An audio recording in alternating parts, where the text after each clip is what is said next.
Have you ever faced a challenge that seemed impossible to overcome?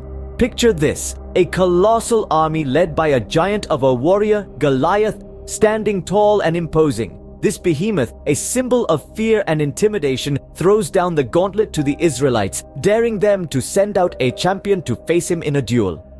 The Israelites, filled with trepidation, look around at each other. The silence is deafening.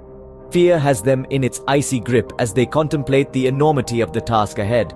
Goliath's formidable reputation precedes him, and his physical stature only adds to the intimidation. The challenge seems insurmountable. Hope seems like a distant memory. But amidst the desolate hope, a young shepherd boy named David came forward. Can a young shepherd boy really face a giant warrior? This question might have echoed in the minds of many when David, a mere shepherd, decided to step up against Goliath, the formidable Philistine warrior.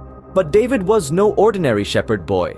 His heart was filled with unwavering faith in God and a courage that was larger than life itself. David's decision was not based on his physical strength or fighting skills. He wasn't a trained warrior, nor was he physically imposing, but his confidence was rooted in something far more powerful.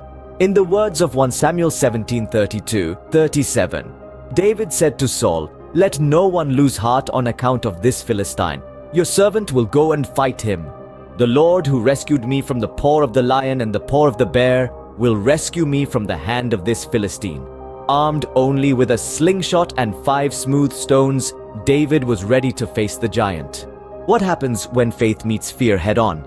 The answer lies in the heart of a young shepherd boy named David. With only a slingshot and 5 smooth stones, he stands before Goliath, a giant who had instilled terror in the hearts of the bravest warriors.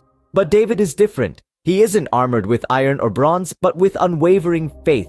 In the face of overwhelming odds, David doesn't flinch. He declares, as told in 1 Samuel 17:45-47, "You come against me with sword and spear and javelin, but I come against you in the name of the Lord Almighty, the God of the armies of Israel, whom you have defied. This day the Lord will deliver you into my hands, and the whole world will know that there is a God in Israel. All those gathered here will know that it is not by sword or spear that the Lord saves. For the battle is the Lord's, and he will give all of you into our hands."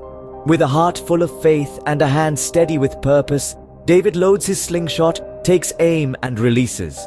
The stone soars, hits Goliath in the forehead, and the giant crumbles to the ground. As told in 1 Samuel 17:48-51, David defeats the formidable Goliath not by might but by faith. With a single shot, the giant fell and David stood victorious. What can we learn from David's victory over Goliath? The narrative of David and Goliath is more than just a tale of an unlikely hero overcoming a formidable foe. It's a story about the power of faith, courage, and trust in a higher power. David, a humble shepherd boy, rose to the challenge where others faltered. He faced Goliath, not with the might of a warrior, but with unwavering faith in God. Like David, we too face our Goliaths in life. These may not be literal giants, but they can feel just as insurmountable. They can be fears, doubts, or challenges that seem too massive to overcome. But remember, David did not defeat Goliath through his own strength, but through his faith in God. In the book of Samuel, it is written, "When the Philistines saw that their hero was dead, they turned and ran." This captures the transformative power of faith. Not only did David's faith lead him to victory, but it also instilled fear in the hearts of his enemies. So what does this mean for us? It means that, like David, we can face our challenges with courage and faith. We can trust in a higher power to guide us, to give us strength, and to help us overcome whatever stands in our path. No obstacle is too great for God to conquer, and He can use the most unlikely of individuals to achieve His purposes and bring glory to His name. This video was made possible by Michael Hopkins, founder of Jehovah's House of Saints Homeless Mission. For more inspiring stories and messages, visit us at jehovahsaint.com.